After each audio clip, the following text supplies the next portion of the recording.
This is one of the most photographed gardens in Scotland, but you won't find it in any of the guidebooks. The coaches roar up, and what people find is a sort of floral picture book with the pages open ready for them. If you thought that bedding schemes died out after the last war, bedding schemes on this kind of scale, you're quite wrong, because here in Scotland, Tom Shearer is keeping a dying art alive. Oh, it's gorgeous. It's the most beautiful garden, and more variety than I've ever seen in one garden. Do you have gardens like this in America? No. Not this pretty. I've never No. seen one like The that. flowers seem to be more vivid in color. Oh, it's beautiful, isn't it? It's lovely. Is your garden like this? Not quite as good, not as big. It's lovely, it's gorgeous, it really is. You told me to go away and leave her. Yes, you just come and pick me up. Tom worked as a horticultural advisor. To have all this flowering at one time is unusual, don't you think? He's been retired now for 5 years. It's taken so much planning. He's created a display like this every year for 30 years. Each year he needs about 5,000 annuals, and even when he was working full-time, he still found time to grow and maintain them all himself. I visited him on the 21st of August, and he was expecting the first frost any day. So it's a waste of time gardening here in the winter. I don't try any winter gardening. And perhaps that's the reason why I have such a display in the summer. So you love the colour. I think it's, well, other people seem to like it too. Now, most people wouldn't have gardens like this because they couldn't face the amount of work involved. Well, I often answer that by saying, people say work, I say pleasure, because it gives me great pleasure to do it. I don't consider it work at all. But once you get them planted out, that's when the real work starts, isn't it? Well, it's very, very important to keep hoeing between the plant. Now, this leaves the surface soil crumbly. Well, and that stops the slugs. It's like the Sahara Desert for slugs when the surface dries out. So they can't make the plants, you see. And they just seem to grow. You must deadhead a lot, though, to get this sort of flowering season. In the summer, well, these pansies, I think I've taken, it's a barrel load at a time. It takes about 2 hours, and I've done that 5 times this year. What about your lawn? This lawn, you see, so far this year, it must have had between 10 and 20,000 people tramping on it. But it's quite good for grass to be walked on. It sinks, and you can see the footprints, and a few minutes later, the footprints have gone. But only when there are no worm casts there. So over the years, I have been treating this with worm killer. Originally, it was lead arsenate, which you can't get now, but there's 100 lead arsenate in there, and when the worms take in the soil, they don't like it. Everyone will throw their hands up in horror. I often say this, and people think, oh, God, they can see the world coming to an end because I have a wee patch with no worms, you know. That's these environmentalists. But I feed it a lot with fertilizers, and then when it starts growing, that makes it jump. I have to start mowing it every 24 hours. Are you telling me it's a pleasure to mow your lawn every 24 hours? I've got everything worked out. It takes me 10.5 minutes to mow this grass. And funnily enough, it takes me 15 minutes to trim the edge. How often do you trim the edges? Well, I would cut, on average, about every 24 hours the grass, and I trim, shall we say, every 48 hours. Mr. Shearer, I think you are the tidiest gardener I have ever met. Well, you've made a good point there, because even there's hardly any flowers in the garden. If it's trim and tidy, it looks easy on the eye. I can see a weed. Where? Probably the only Where? weed in the garden, behind your cineraria. Now, the problem with the weed in there is that you have to just slide your way in, you see. People, you see, like that. Slide your feet through, and then it's very important you find where the root of the weed is. Yes, and I bring it, will I bring it out with its roots? Yes, Mission accomplished. What about your lupins? I'm amazed to see them in flower so late in the year. I've learned something this year that I didn't fully realize. Well, I know it with other things, but these were sown in the spring. All the main spikes are finished. There were some magnificent spikes, and I cut them all off, as I should be cutting this off here. You see the seed head there? Now, as soon as a spike is finished flowering, you should cut it off. And all these are secondary spikes. Now, this is getting on to the end of August. And they were all out in, well, July. But lupins are perennials, and you've grown them as annuals, in fact. I think I'll probably root all these out and start again. because I want a clear bed to get on, you see. You're a brute. Now, these are killias. Yeah, that's a nice thing. Now, people won't believe me, but I assure you it's true. That was sown third week in March in a seed box, pricked out, held in a cold frame and bedded out there. And no one asked around quite a lot. No one could tell me whether they'd flower or not. And they've come up like that. So it's better to do them from seedlings than an established plant, because the flower, these have been in flower for 3 weeks and they'll go on, as you can see so many side buds coming on, they'll go on for another month. So Till it's the another, frost, in fact. well, yeah, it's another perennial grown as an annual. Yes, and it's a good idea, really. This is the pièce de résistance, this part, isn't it? Well, it's turned out quite nice this year. You always have to have some white in a garden, but you shouldn't have too much. But this thing here, an awful lot of people ask me about it. It's called Matricaria white stars. Everyone thinks it's a miniature chrysanthus, but it's a sort of feverfew with a quite objectionable smell. You can have a wee sniff if you like. I like pleasant smells, but so Yuck. it's sort of, it's supposed to be good for you. But anyway, I have a different background every year, and of course I've got the clock. You saw some buses earlier, and the funny thing is that from the bus it looks as though it's plants, and of course I don't see anything, but of course it's just coloured gravel. You're cheating. A wee bit. You are not a green gardener, are you? No, You use weed killers. I use every get rid of your insect. worms. Yes. I think people who I get them in the garden, of course, they're in horror when I tell them that pests are not permitted, nor are diseases, nor are weeds in this garden. They're just not permitted, and that's that. You're gardening against nature. No, well, you might say that, but look at the results. Do all these people who are organic and all the rest of it get a garden like this? This is what I do with fertilizers and chemicals.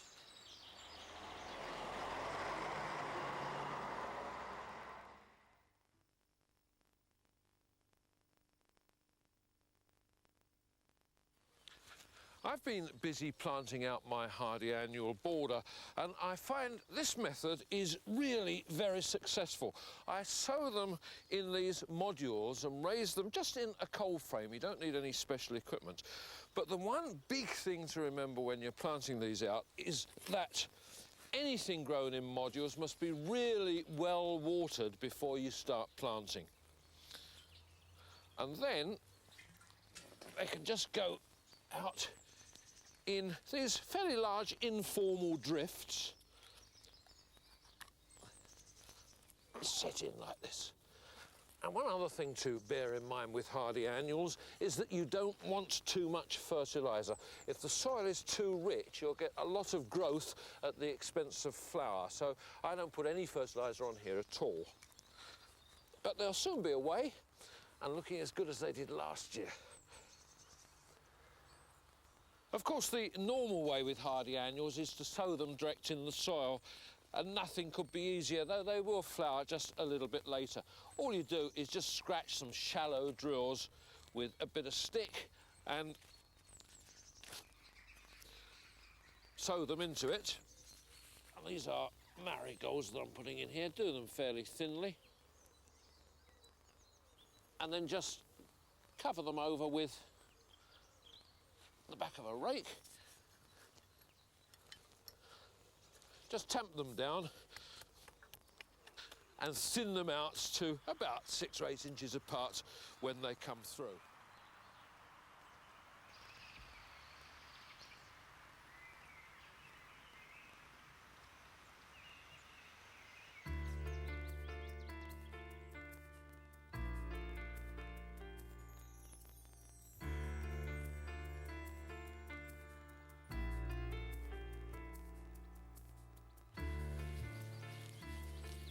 John was surrounded with all this vivid colour from this summer bedding plants, many of which are F1 hybrids. So what are the basic principles behind breeding a new F1 hybrid? An F1 hybrid is a cross between two distinct parent lines. And if I can just go in here, let me show you. And just to give an example, this isn't a parent line, but it's an example of what we could use, of a tall, straddly plant and a very short, compact plant, and the plant breeder will cross the two and the resultant cross will end with a plant like this one over here. F1 hybrid will always give more vigour. It will encourage the plant breeder to get different types, different colours into the species, and the life of the plant is always better. Generally, an F1 hybrid will always give the home gardener better performance. But I couldn't collect the seed off these in the autumn and expect to get an F1 hybrid next year.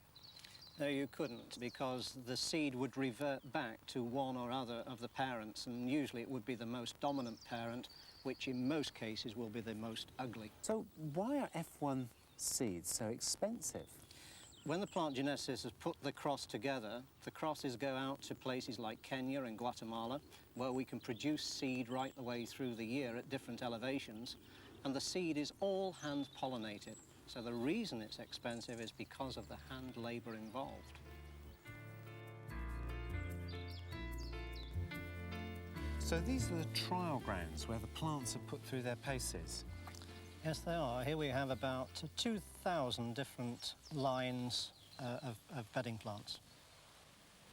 Well, in front of us, we've got these delphiniums. But why dwarf delphiniums? I mean, we used to see them sort of 4 to 8 feet high. Well, this is where the plant breeder's seen an opening in the market, and they've bred them as compact as this for the container market, which is now becoming very popular for the home gardener. There's no staking, they're very easy to look after. John, this area is very different to the more extensive trial grounds. What's the purpose of it here? Well, we know that the bedding plants that are bought by the general public, about 60% end up in containers, so we believe it's only right to test our major varieties this way. And bedding plants have a bit of a reputation as perhaps being a touch brash, don't they? Oh. But I've noticed a lot of the more modern varieties are much more pastel. Well, we've listened to the market, and in this particular arrangement, we've got this nice marigold vanilla together with the gold helichrysum, and that goes quite nicely with the scaevola, all coordinating with the blue express petunia. So these colours will go to the garden centres for the public to buy. What we started doing here, Nick, is putting recipes together, and the general public can buy the whole thing ready planted, or they can buy the parts of the container and do it themselves.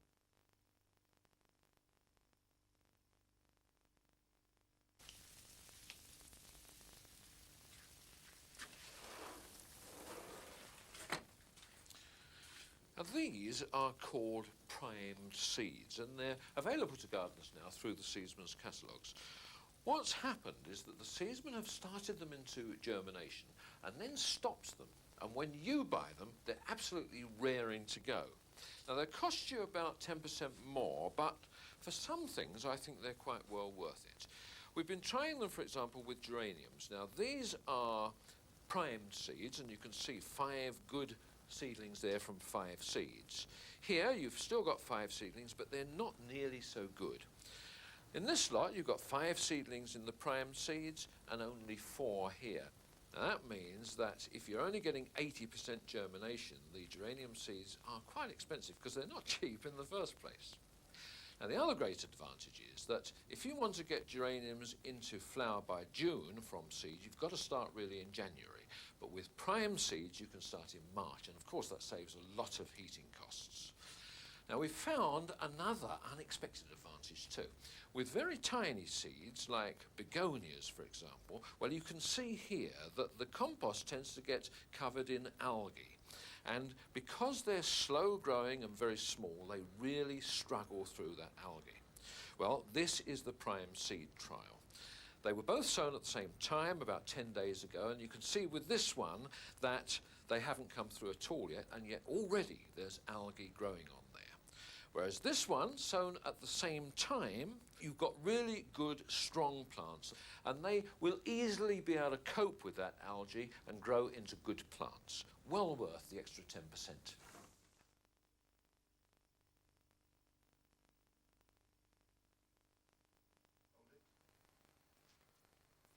Lots of people say they have trouble with germinating impatiens or busy lizzies. Now, there's a new one out now, the New Guinea impatiens, which you can now raise from seed very cheaply, but they are quite difficult to germinate.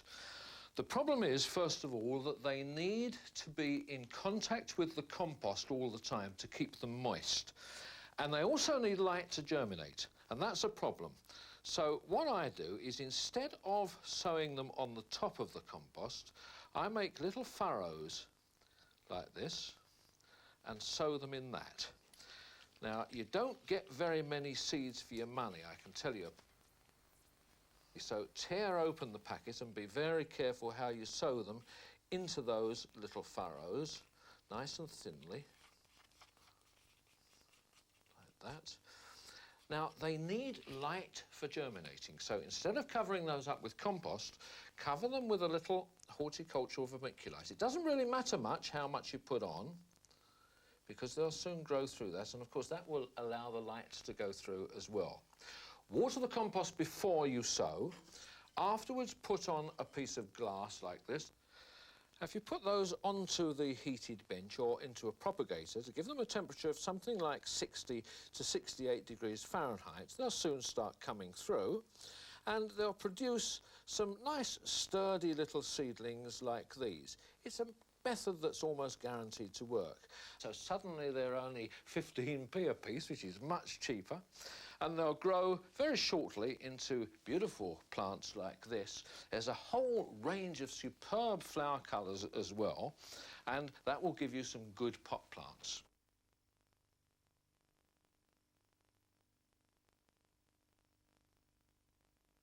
Now, you can raise your own bedding plants from seed, but with most of them, you don't really need to start until about March time. There are just one or two, like begonias and geraniums, that really need an earlier start. But there is an alternative way. You can go to the garden centre nowadays and buy little seedlings in pots, and I reckon they're a real bargain. Now, these are begonias. A packet of begonia seeds will cost about £2. Then you've got the cost of your pots and your compost and your heat, of course, whereas these little seedlings will cost between £2.50 and £2.70. I think that's a very good bargain. It's even more important, I think, with geraniums. Now, the normal run of geraniums will cost something like £2 for a packet of 25 seeds. But the really choice F1 hybrids can cost up to 30p per seed. Now, that's fine if they all germinate, but just have a look at this. I put these 3 pots under exactly the same conditions. This one has given, I suppose, 100% germination, absolutely perfect. This one must be about 80 or perhaps 90% germination, but then just look at this. Just one plant has germinated there, and that plant is going to cost me £3. So I reckon buying the seedlings from the garden centre is a very good bet. Now, when you get them home, you can put them into pots or seed trays, but I reckon the best bet is to put them into modules in the modern way. You want quite big modules. Take the seedlings out with a little widger or something like this, always handling the seedlings by the leaves, not the stems. Pot them in like that and just make sure that they're nice and firm at the bottom, and away they'll go and produce beautiful little plants for planting out in June. Now, also in the garden centres, you can buy these little individual plants of fuchsias. Now, do bear in mind that if they've got leaves on, then they're half-hardy fuchsias and won't stand the frost, so don't, for heaven's sake, put them out in the garden yet. What you need to do now is to pot them up, and then you can see here where they've already been pinched out. And what you need to do is to continue that process by pinching out the little growing tips here like that. And that will produce 2 stems then, and by June you'll get a really nice bushy little plant. Now, if you've been overwintering fuchsias, perhaps in your greenhouse or in the garage, they'll be looking pretty sorry for themselves right now. So what you want to do at this time of the year now is to look for a little bud that's coming from one of the main stems here and is facing in the right direction away from the centre of the bush, and just cut just above it, like that. And then go round and do that over the whole bush. And you'll have a nice bushy plant ready for planting out in about June time.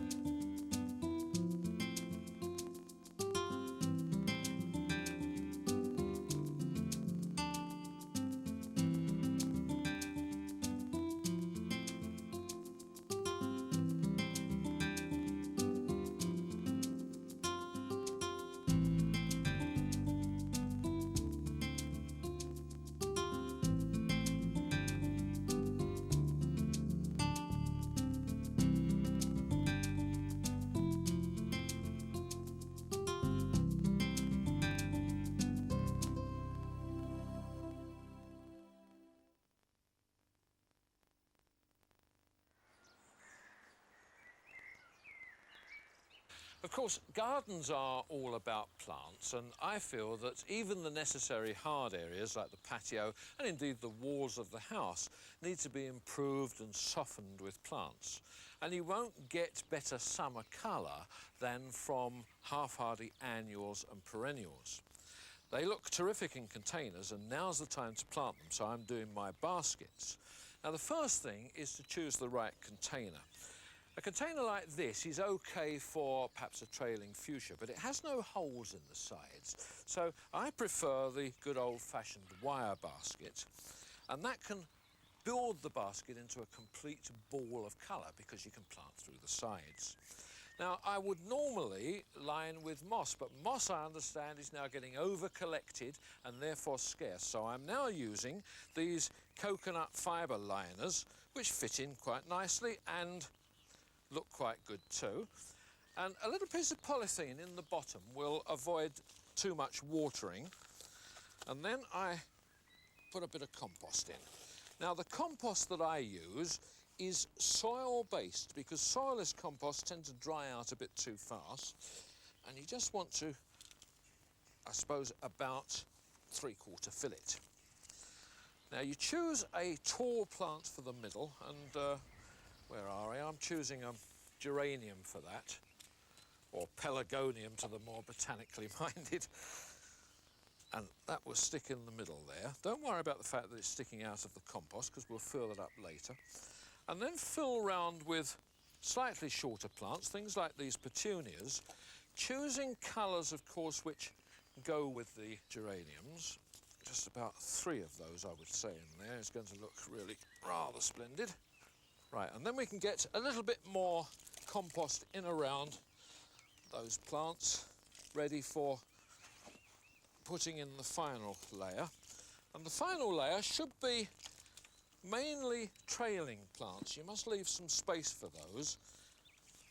And here you can use things like trailing geraniums again. Or you can use this little variegated Felicia. Wonderful thing, this, with lovely blue flowers as well.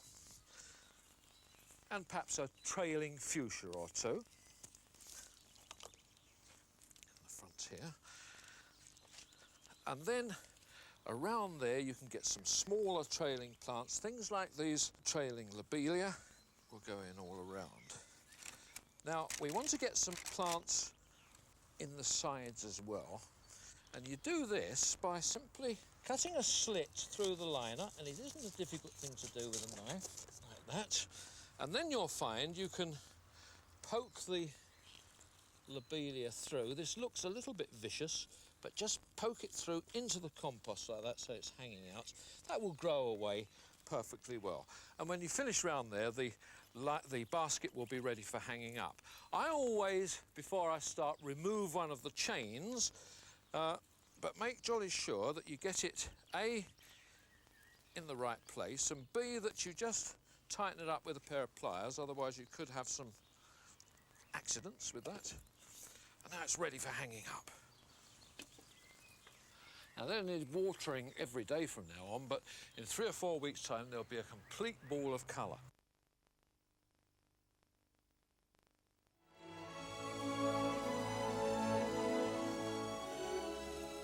Heather, it looks absolutely marvellous. How big is it? It's about 15 by 20, and it's a triangle in shape. 15 by 20, that's quite a big area.